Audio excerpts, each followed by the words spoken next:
जिस बेटे के लिए माँ बाप ने पूरी जिंदगी लगा दी, वही बेटा उन्हें पहचानने से क्यों मुकर गया। आइए देखते हैं एक पारिवारिक कहानी। गांव के किनारे एक छोटा सा पुराना घर था। उस घर में हरि नारायण अपनी पत्नी कमला और अपने बेटे अमन के साथ रहता था। हरि नारायण के पास ज़्यादा ज़मीन जायदाद नहीं थी, बस थोड़ी सी ज़मीन थी जिससे किसी तरह घर का चूल्हा जल जाता था। हरि नारायण सुबह सूरज निकलने से पहले खेतों में चला जाता था और देर शाम तक मेहनत करता था। कमला भी घर संभालने के साथ साथ दूसरों के घरों में काम करती थी। दोनों की जिंदगी का सिर्फ एक ही सपना था, उनका बेटा अमन पढ़ लिख कर बड़ा आदमी बने और उसे कभी वह गरीबी न देखनी पड़े जो उसके माँ बाप ने देखी थी। अमन बचपन से ही पढ़ने में बहुत होशियार था। जब भी स्कूल की फीस देने का समय आता तो हरि नारायण किसी न किसी तरह पैसे का इंतजाम कर लेता। कई बार उसके पास अपने लिए दवा खरीदने तक के पैसे नहीं होते थे, लेकिन बेटे की फीस कभी नहीं रुकने दी। एक दिन कमला ने देखा कि हरि नारायण तेज बुखार में भी खेत जाने के लिए तैयार हो रहा था। कमला ने उसका हाथ पकड़कर कहा, आज मत जाओ, तुम्हें बहुत तेज बुखार है। हरि नारायण मुस्कुराकर बोला, अगर आज नहीं गया तो अमन की फीस कैसे भरूंगा। कमला की आंखों में आंसू आ गए। उसने कहा, तुम्हें अपने शरीर की कोई चिंता नहीं है। हरि नारायण ने मुस्कुराकर कहा, मुझे अपने शरीर की नहीं, अपने बेटे के भविष्य की चिंता है। वक्त बीतता गया। अमन पढ़ाई के लिए शहर चला गया। जाते समय कमला ने उसके बैग में कुछ कपड़े रखे और चुपके से अपनी बचाई हुई थोड़ी सी रकम भी रख दी। अमन ने पूछा, माँ, ये पैसे कहाँ से आए। कमला मुस्कुराकर बोली, बस तू रख ले बेटा, रास्ते में काम आएंगे। अमन को क्या पता था कि उन पैसों के लिए उसकी माँ ने कई महीनों तक अपनी ज़रूरतें रोक रखी थी। शहर में अमन ने मेहनत की और धीरे धीरे उसकी ज़िंदगी बदलने लगी। उसे अच्छी नौकरी मिल गई, फिर उसका अपना बड़ा घर हो गया। नई गाड़ी आ गई, नए दोस्त बन गए। अब उसे गांव का वह छोटा सा पुराना घर अच्छा नहीं लगता था। एक दिन हरि नारायण ने कमला से कहा, अब हमारा बेटा बड़ा आदमी बन गया है। भगवान से बस यही प्रार्थना है कि वह हमेशा खुश रहे। कमला बोली, हाँ, लेकिन बेटा चाहे जितना भी बड़ा हो जाए, माँ बाप को भूलना नहीं चाहिए। कुछ दिनों बाद अमन की शादी शहर की एक अमीर परिवार की लड़की से हो गई। शादी के बाद अमन गांव कम आने लगा। हरि नारायण रोज शाम को घर के बाहर चारपाई पर बैठकर रास्ते की तरफ देखता रहता। कमला समझ जाती कि उसे अपने बेटे का इंतजार है। एक दिन अमन का फ़ोन आया। उसने कहा, पिताजी, मैं बहुत व्यस्त हूँ, गांव आना मुश्किल है। हरि नारायण ने कहा, कोई बात नहीं बेटा, जब समय मिले तब आ जाना।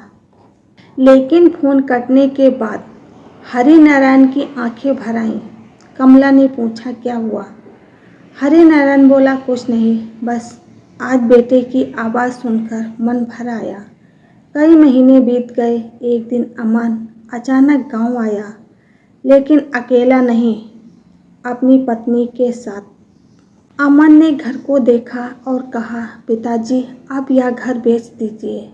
हरि नारायण चौंक गया, बेटा, यह घर तुम्हारी माँ की यादों से जुड़ा है।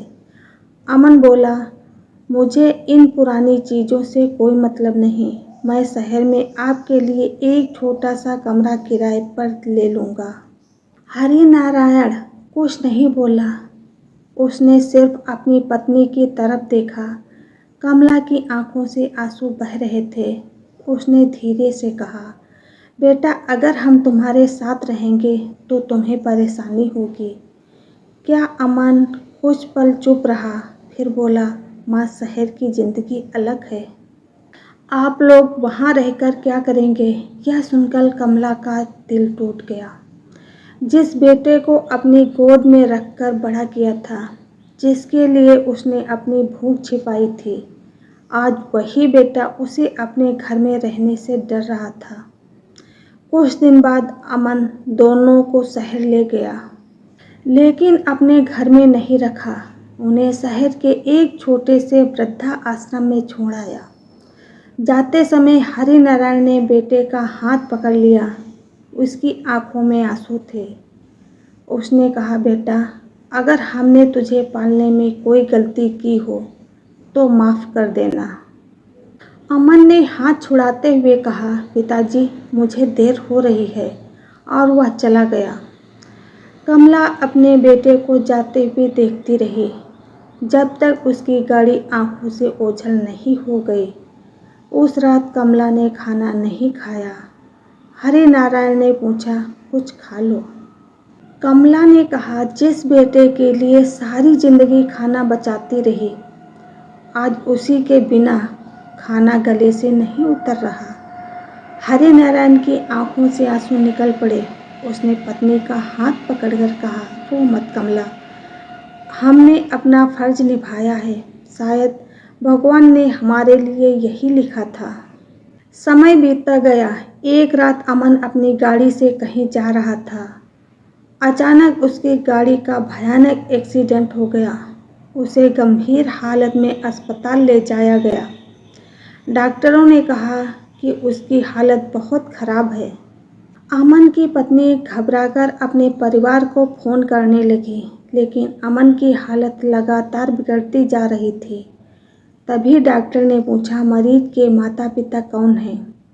अमन की पत्नी चुप हो गई। अमन ने आंखें खोलने की कोशिश की। उसके होंठ कांप रहे थे।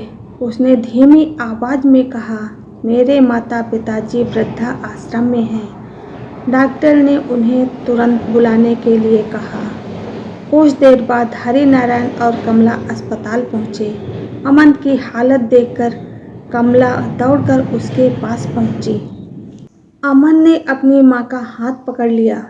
उसकी आंखों से आंसू बहने लगे। वह बोला, माँ मुझे माफ़ कर दो।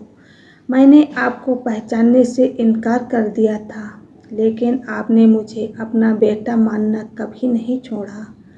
कमला ने उसके सिर पर हाथ रखा और कहा, बेटा माँ अपने बच्चे से नाराज़ हो सकती है, लेकिन उसे कभी छोड़ नहीं सकती।